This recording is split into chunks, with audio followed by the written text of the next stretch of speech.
Olá pessoal, muito boa tarde a todos. Estamos aqui hoje no dia 3 de junho de 2019 para conjuntamente em voz alta fazermos a leitura do capítulo 17 do livro das linhas, as entrelinhas das Escrituras Sagradas. O capítulo de hoje tem o título Igrejeiros do Círculo Cultural Cristão. Há dois tipos de conhecimento cristão: autoconhecimento e aloconhecimento. O prefixo auto significa para dentro, e o prefixo grego alo é usado em sentido contrário, isto é, para fora. Há dois tipos de religiosos com relação ao conhecimento cristão: auto-religiosos e alo-religiosos. O auto-religioso cristão busca compreender o Cristo interno, e os cristãos alo-religiosos buscam no mundo externo. Os autos religiosos também sabem fazer análise semiótica dos símbolos e compreendem o Cristo e seus ensinamentos, tais como eles são. Os autos religiosos possuem a possibilidade de migração para o círculo cristão iniciático.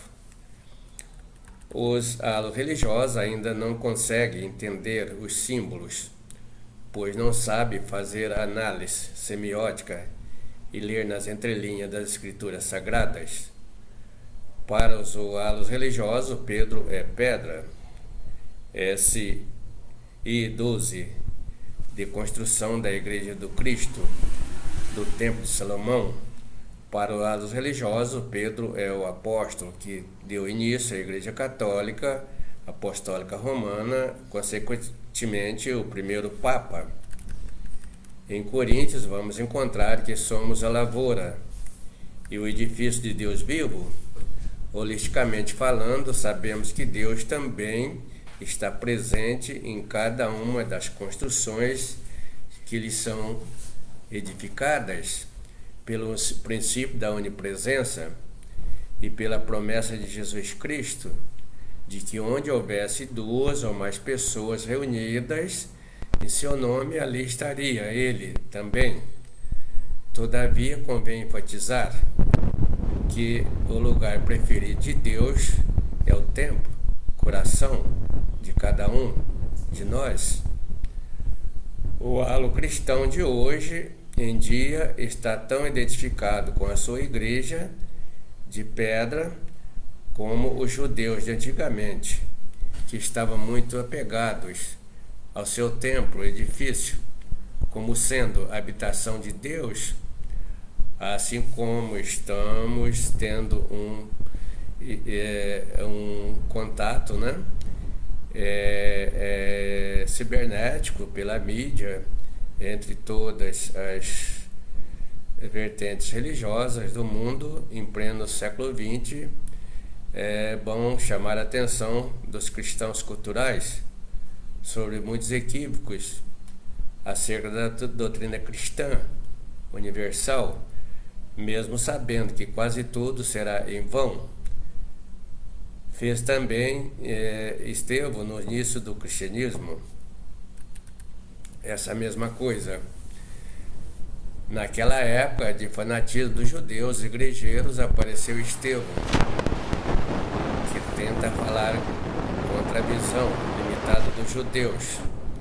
Estevão tentou mostrar aos judeus equivocados que os dias determinados sobre Israel já haviam chegado ao fim, como descrito em Daniel, no capítulo 9, no versículo 25 a 27. Estevão quis mostrar aos judeus que Deus, apesar de encontrar-se com seus fiéis nos templos de adoração que lhes são dedicados, tem por habitação o próprio universo que ele mesmo construíra. Paulo disse aos gregos que não anunciavam a nova deidade, mas pregava sobre o próprio Criador do céu e da terra, sobre aquele que não habita em templos construídos por mãos de homens. E assim está escrito nas Escrituras Sagradas. E estando Paulo no meio Areópago disse: Homens atenienses, em tudo vos vejo um tanto supersticiosos, porque passando eu e vendo os vossos santos, achei também um altar em que estava escrito: ao Deus desconhecido. Esse, pois, que vos honrais, não o conhecendo, é o que eu vos anuncio: o Deus que fez o mundo e tudo que nele há, sendo o Senhor do céu e da terra, não habita em templos feitos por mãos de homens, nem tampouco é servido por mãos de homens, como que necessitando de alguma coisa, pois ele mesmo é quem dá a todos a vida e a respiração e todas as coisas. Isso está em Atos 17, 22 a 25. Os religiosos sabem que Deus não habita os templos construídos por mãos humanas, pois o nosso corpo é o templo do Espírito Santo. Esse corpo é o templo do qual Jesus referiu sobre ele, assim: ou não sabeis que vosso corpo é o templo do Espírito Santo, que habita em vós, proveniente de Deus, e que não sois de vós mesmos? Está em Coríntios 6, 19. Os altos religiosos sabem que quando Jesus disse que se construísse o templo, ele o reconstruiria em 3 dias, que ele não está falando de tempo físico. Ele estava referindo sim ao seu próprio corpo físico, ao qual reconstruiria de fato ao ressuscitar no 3º dia, após ser destruído na sua morte. Portanto, se chega logo à conclusão que não haveria tantas igrejas, tanta confusão religiosa nos dias de hoje, se o homem não tivesse distorcido as escrituras. Não haveria tantas religiões com doutrinas afastadas ao máximo da genuína doutrina cristã universal. Mas é assim mesmo como os padres e pastores, líderes religiosos, com eles ajuntariam fortuna se tivesse que usar as ofertas somente para despesa de construção e manutenção dos templos, pois é sabido que 10% do dízimo e mais oferta de cada membro consiste num valor totalmente elevado em relação ao que se precisa para a sua manutenção. Como sobreviveriam estes cristãos culturais de perfil acumulador de tesouro na terra, pregando na natureza como Jesus, se não tivesse que construir templos? Jesus falava semioticamente em símbolo, em parábola, do templo do Espírito Santo, do corpo físico, aos judeus. Os judeus não liam nas entrelinhas a linguagem semiótica do Cristo, imaginavam um templo físico de pedra feito por mãos de homens. Então enlouqueceram quando ouviram isto: destruam esse templo e eu o levantarei em 3 dias. Os judeus responderam: este templo levou 46 anos para ser edificado, e o Senhor vai levantá-lo em 3 dias?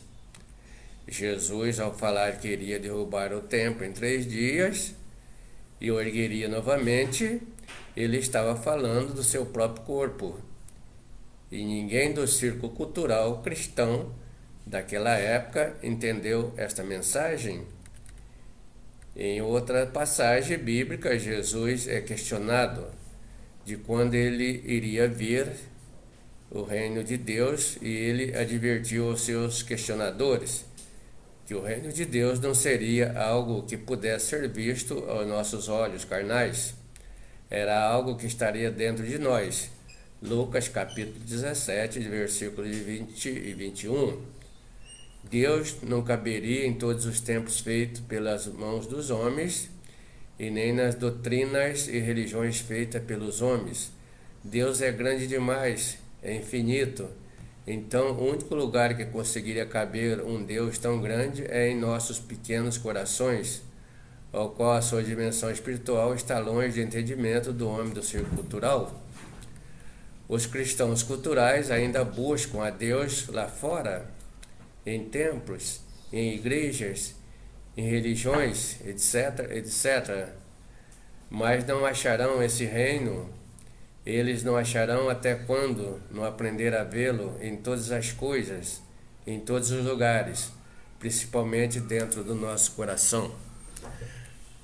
Nós, assim como Estevão, não somos contra o templo em si, mas sim a função celestial que deram a ele, ao institucionalismo inerte que este veio a apresentar entre os cristãos culturais, onde se faz entender que somente ali seria possível relacionar com Deus.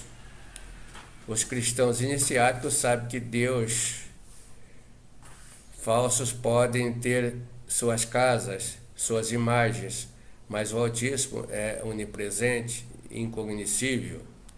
Isaías declarou que nem o céu pode conter a Deus, mas os cristãos culturais acham que poderiam fazer isso numa simples edificação.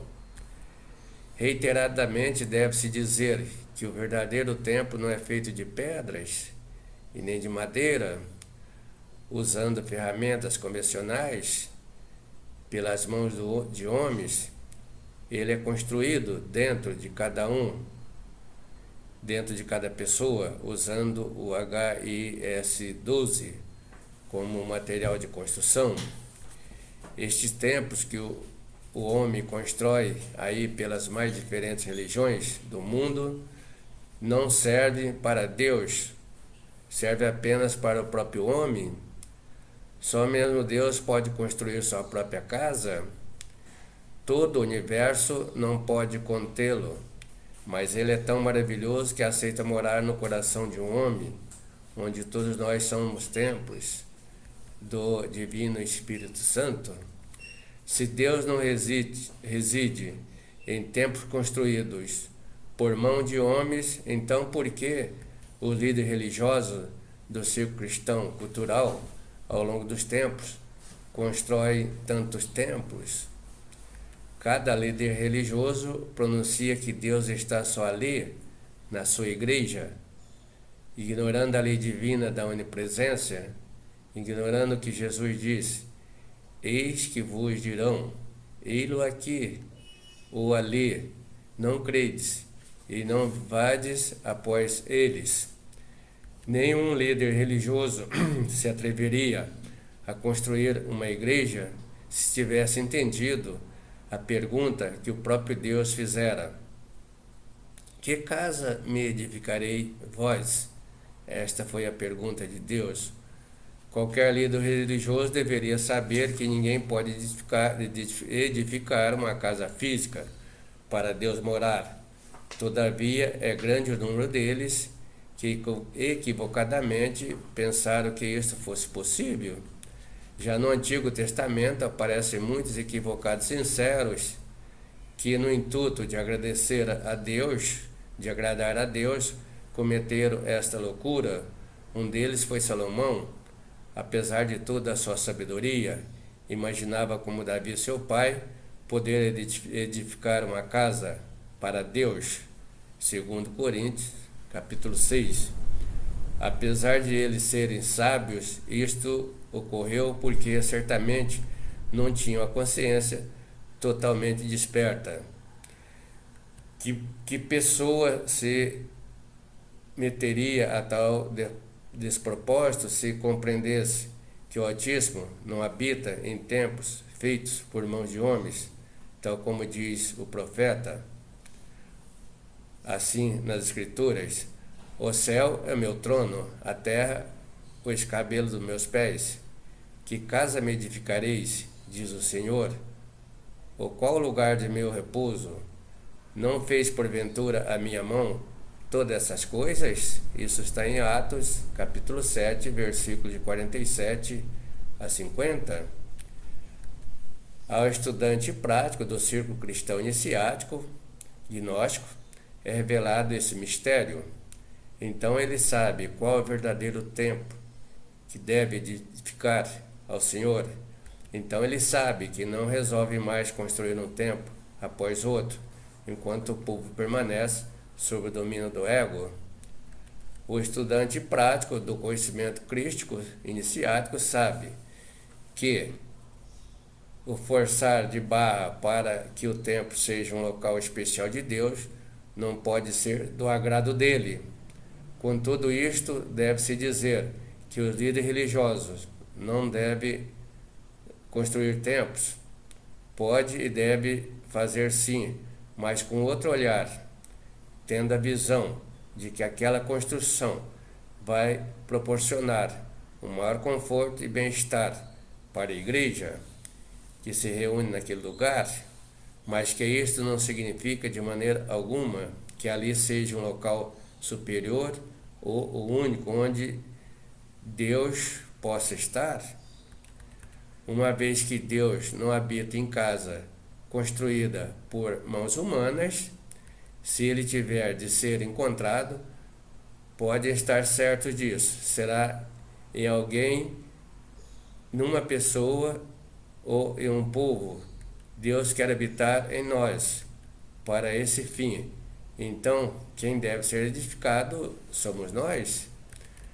Vamos gastar nosso tempo com a edificação dos corpos existenciais do ser que se constitui na verdadeira casa dele. Não vamos mais perder a maior parte do nosso tempo envolvidos com coisas que em nada contribuem para a nossa edificação. Examinai-vos a vós mesmos, se permaneceis na fé. Provai-vos a vós mesmos, ou não sabeis quanto a vós mesmos que Jesus Cristo está em vós, se não é que já estáis reprovados? Mas espero que entendereis que nós não somos reprovados. Isso está em 2 Coríntios, capítulo 13, versículo de 5 a 6. Não teria sentido algum Deus habitar em um templo construído por mãos de homens ou em outro lugar qualquer, se não pudesse habitar em nós, porque Deus é Espírito, e este Espírito faz morada em pessoas, não em templos de pedra. Ele é a vida, e a vida é Deus em nós, e esta vida que é Deus em nós não tem começo, não tem meio, não tem fim. Ela é eterna, ela não começa ao nascermos e nem termina ao morrermos. Para Deus, os verdadeiros templos são aqueles que Ele construiu, são animados, são vivos. Todos os templos construídos por homens são construções inanimadas, que não possuem vida alguma, como está escrito. O Deus que fez o mundo e tudo que nele existe, sendo Ele Senhor do céu e da terra, não habita em santuários feitos por mãos humanas, nem é servido por mãos humanas como se de alguma coisa precisasse, pois Ele mesmo é quem a todos dá vida, respiração e tudo mais. Deus não habita em templos feitos pelas mãos dos homens. Isso está em Atos 17, 24. Isso significa que, na verdade, Deus não habita em nada feito pelas mãos dos homens. Os homens e as obras de suas mãos é que sustentam em Deus. O movimento deflagrado por Jesus na Galileia nos anos 30 foi uma verdadeira revolução em todos os sistemas convencionais, uma grande rebelião, uma grande ruptura, não apenas como tradição do judaísmo hebreu, mas com todas as coisas, principalmente das maneiras como, ao longo da história, os homens intuíram Deus como com Ele se relacionar. O Deus e Pai de Nosso Senhor Jesus Cristo é singular. Grandes templos já foram construídos para ele e ainda são. Porém, o templo que ele quer verdadeiramente habitar é o homem. Ele não habita em templos feitos por mãos humanas. Ele habita no templo que ele mesmo construiu com sua própria mão, com suas próprias mãos. Deus, por outro lado, e seu Filho Jesus Cristo não são contra também a seus filhos que fundam religiões e constroem templos. Eles são contra a finalidade que se dão às religiões e templos. Se os templos são construídos com a finalidade de dar abrigo e conforto aos adeptos, maravilha. Se uma religião é fundada para ensinar a axiologia dos valores cristãos, maravilha. Mas se não são edificados para atendimento aos seus objetivos de Deus, né? Mas se são edificados para atendimento aos objetivos do homem, financeiro, político, etc., aí está o grande problema. O problema todo é criar religião e construir templos para objetivos materiais e usá-los sob o signo do sagrado para obtenção de vantagens políticas, sociais e econômicas, como grandes líderes religiosos e a maioria das religiões de hoje se transformaram as suas igrejas num grande comércio.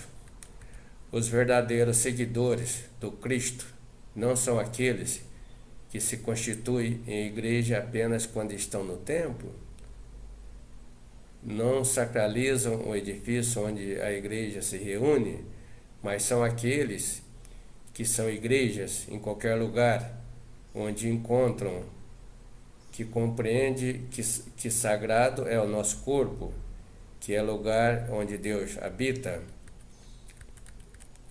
Os verdadeiros seguidores do Cristo fazem de suas casas uma extensão da igreja, enquanto que a maioria dos cristãos iniciáticos restringe sua vida cristã às quatro paredes do prédio da igreja. E, melhor dizendo, a maioria dos cristãos culturais restringe a sua vida cristã às quatro paredes do prédio da igreja. Quando saem dali, tem outra vida, com outras regras, baseadas em valores muitas das vezes não crísticos. Os verdadeiros cristãos sabem que a vida da igreja não acontece apenas aos domingos, nos templos, mas que acontece no estilo de vida próprio, que se pratica no dia a dia. O verdadeiro cristão não espera inertemente que as pessoas venham à igreja, prédio, mas que possui estado de prontidão para servir as pessoas onde elas estiverem. Os verdadeiros cristãos possuem igrejas dinâmicas, carregam a igreja no coração, onde quer que vão.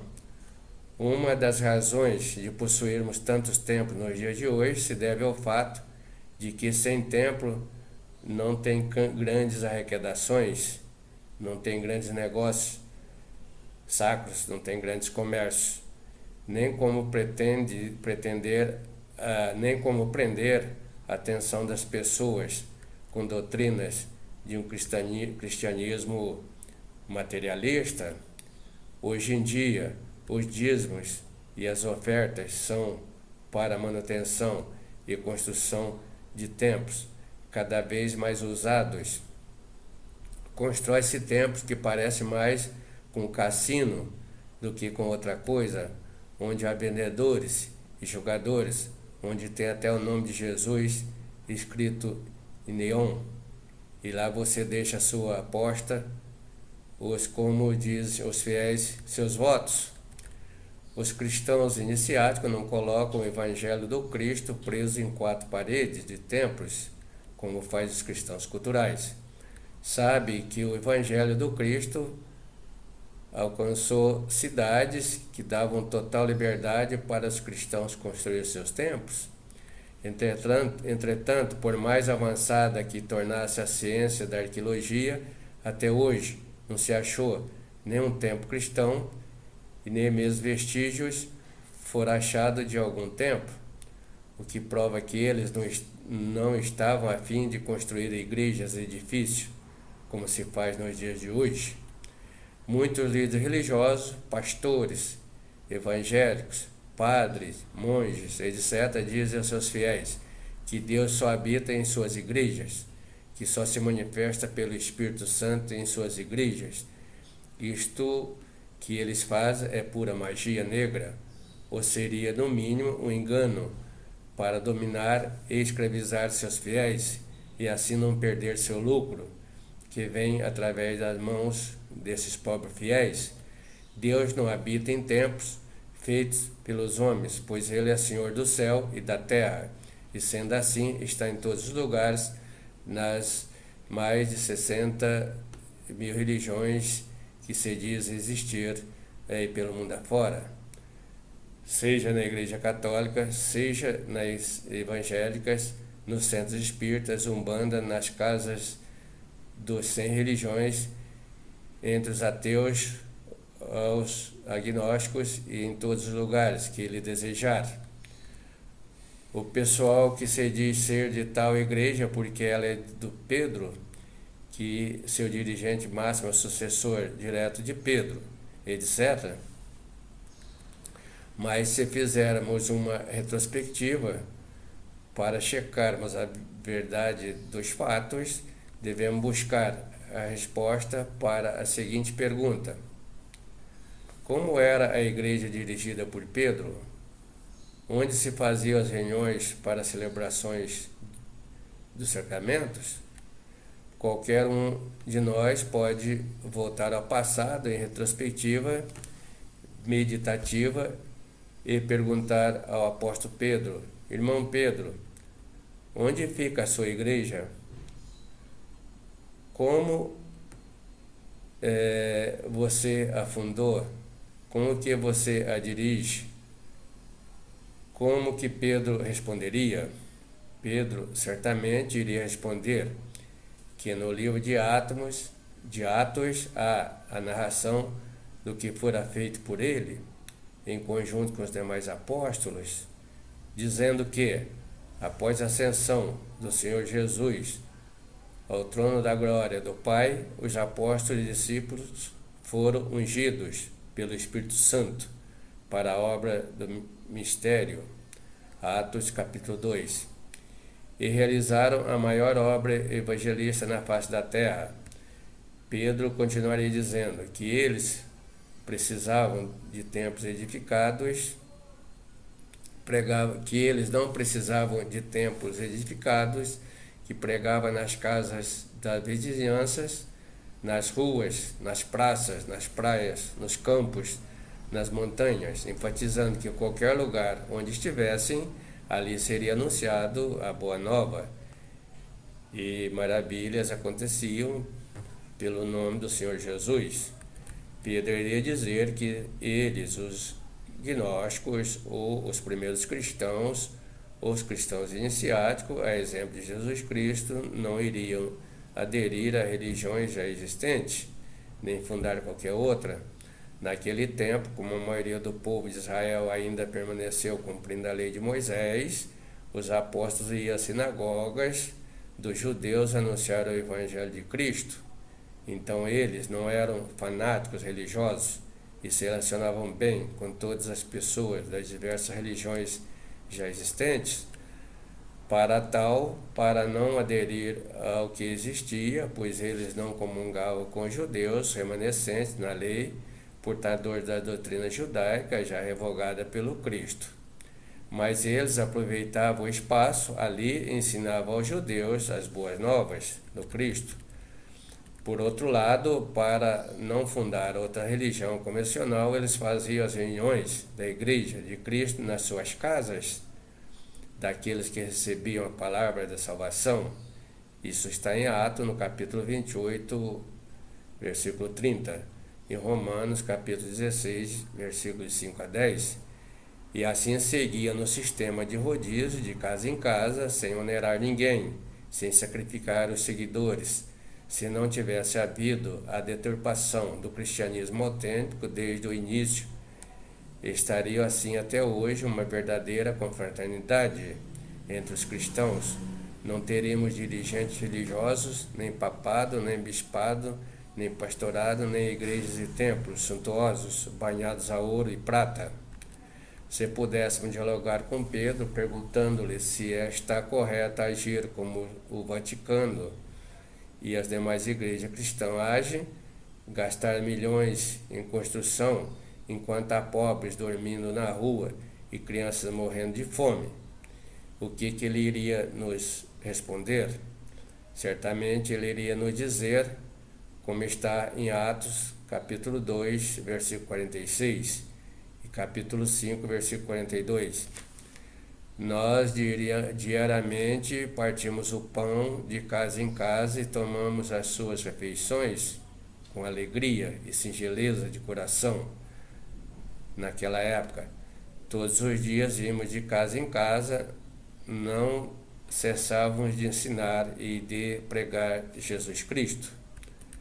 Se os apóstolos de Jesus Cristo fossem atrelados ao sistema convencional de coisas, se fosse materialista, eles não iriam pregar o evangelho no templo dos judeus, como também partir o pão na ceia. E as suas reuniões, em nome do Senhor Jesus, não precisavam e não precisam ser realizadas nas casas e onde estivesse em qualquer território demarcado para anunciar a graça do Senhor. Se a palavra de Deus, desde aqueles dias até hoje, permanecesse inalterada, qual a razão que os cristãos culturais teriam para usar ao longo dos tempos para mudar a forma de anunciar a palavra e servir a Deus, senão a de interesse material?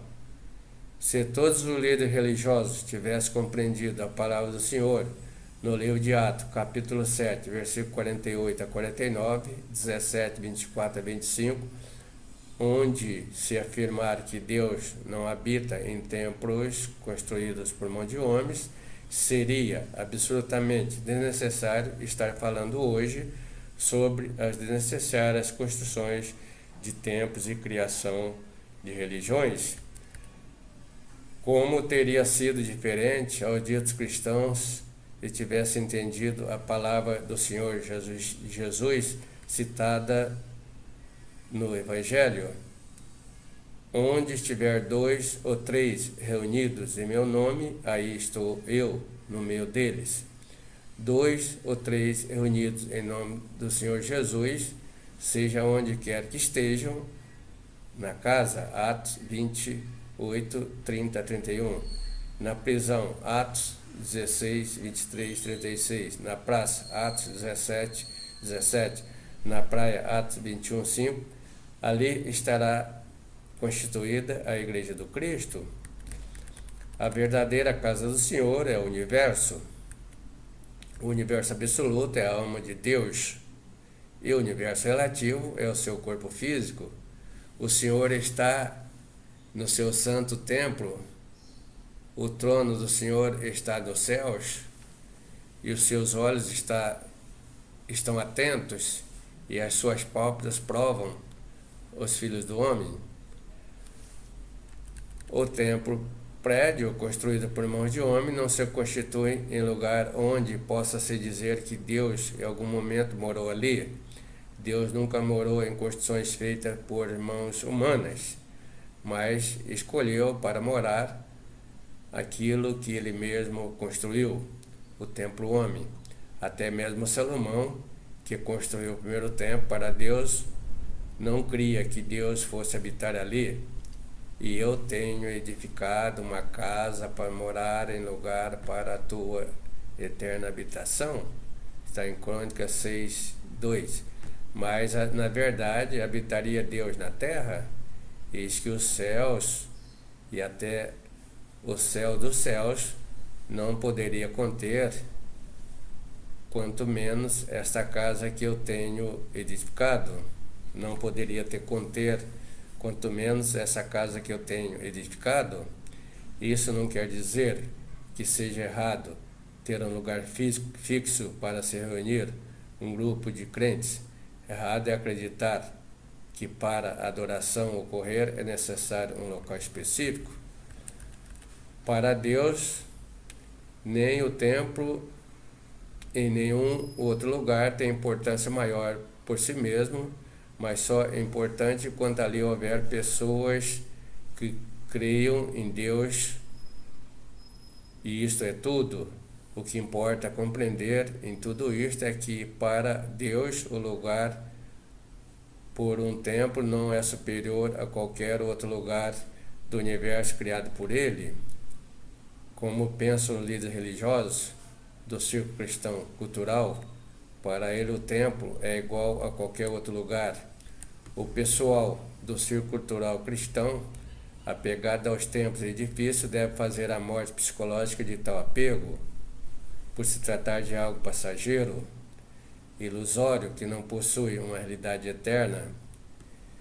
Creia-me que hora vem em que nem neste monte, nem em Jerusalém adorareis o Pai. Mas a hora vem, agora é que os verdadeiros adoradores adorarão o Pai em espírito e em verdade, porque o Pai procura a tais que assim o adorem. Deus é espírito e importa que os que o adoram, adorem em espírito e em verdade. João capítulo 21, 23 e capítulo 23 e 24. Todos os seres humanos são templos vivos, criados por Deus. Cristo se constituiu num Salvador, num templo vivo, e não em prédios, edificações, salões de igreja, etc.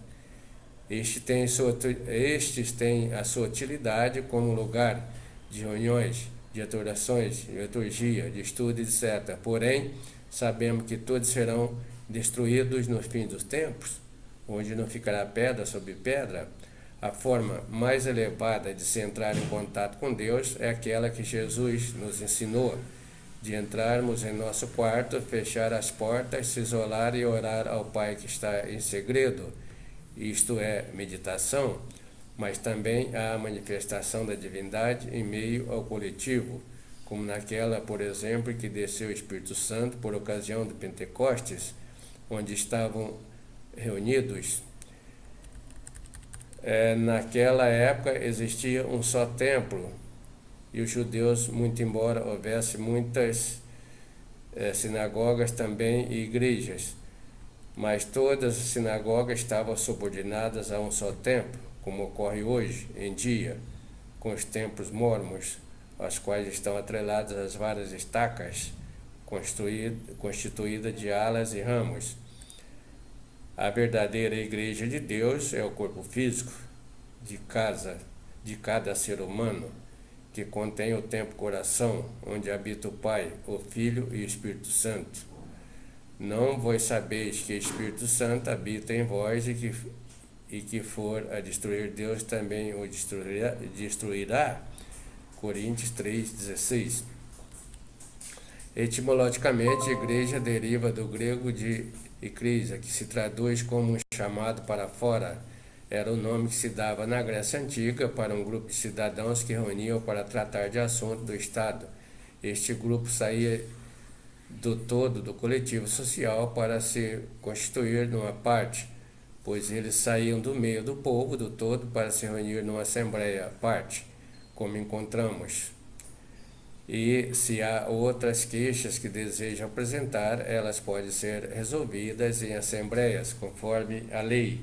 Atos capítulo 19, 39. Ao bem da verdade, na visão holosótica, as religiões não são antagonistas, mas sim complementares entre si, onde uma tem exatamente o que falta na outra. A verdadeira Igreja de Cristo é aquela formada pelo conjunto de todas as igrejas cristãs iniciáticas, constituída de membros praticantes dos 10 mandamentos, ou dos 3 fatores de evolução da consciência. E a verdadeira Igreja de Deus é aquela formada pelo conjunto das igrejas de Cristo, de Buda, de Maomé, etc. É, na verdade, o lugar de se congregar ideais crísticos, podendo ser qualquer agrupamento de amigos que compartilham interesses em comum e benefícios para o grupo que cresce e fortalece em conjunto. Toda reunião feita em qualquer lugar ou em qualquer igreja preenche os requisitos da lei da onipresença e os dados por Jesus Cristo, quando prometeu: onde 2 ou mais estiverem reunidos em meu nome, ali estarei. Mateus 18, capítulo 2. O que todo igrejeiro, frequentador ou construtor de igreja ou de templo precisa saber é que Jesus Cristo não era frequentador de igreja e nem de templo, nunca idealizou construir igrejas e nem templos. Ele não era bem recebido nas sinagogas e nos templos. No templo de Jerusalém estavam os adversários ferrenhos de Jesus, comandados pelo Sinédrio e liderados por Anás e Caifás, etc. Perdão. Então ele, sabendo de tudo isto, escolheu para a pregação da Boa Nova os campos, os vales, as montanhas, as casas dos discípulos, etc, etc. Ele sabia que igrejas, templos, religiões, etc., antes de tudo, se constituem em sistemas ideológicos construídos por homens, catalisadores de objetivos econômicos, políticos, etc. Em síntese, a construção de igreja e templo é coisa da mente. Não se constituem coisas instituídas por Deus e nem por Jesus Cristo, e sim por homens. Jesus Cristo não veio para construir igrejas e templos no molde do judaísmo antigo e nem do estilo dos cristãos culturais modernos. Jesus, pelo contrário, veio revogá-los e libertar todos os cristãos da necessidade de preencher os requisitos dessas tolices humanas. Os cristãos culturais que caminham nesse sentido da frequência obrigatória e construção desses edifícios estão na contramão da real doutrina cristã universal, estão muito mais atrelados ao judaísmo antigo, das sinagogas e dos templos do que o sistema cristão anunciado, do sistema cristão anunciado por Jesus Cristo. Os cristãos culturais não aceitaram os dispositivos revogatórios de Jesus, que rompeu com as coisas do judaísmo e se conectou à Boa Nova. Ainda não entenderam o Jesus Cristo dos cristãos iniciáticos. A maioria dos cristãos culturais são retrógrados, caminham na prática em direção às sinagogas e templos do judaísmo antigos para as suas orações, ao invés de caminhar para os campos, para as montanhas, rodízios de casa em casa, entre os discípulos, etc, etc, para orar como os cristãos iniciáticos da igreja primitiva faziam. Até aqui, então, a leitura do 17º capítulo. Se você é um leitor que está nos acompanhando e lendo conjuntamente conosco o livro das linhas às entrelinhas, compartilha esse link, do nosso site com seus amigos, seus familiares, nas suas redes sociais, sua rede de contato. Dá um ok aí, um like, para aumentar a nossa relevância aqui no canal, e destrava o sininho aí do seu celular e se inscreva no canal para que você possa receber os nossos próximos vídeos.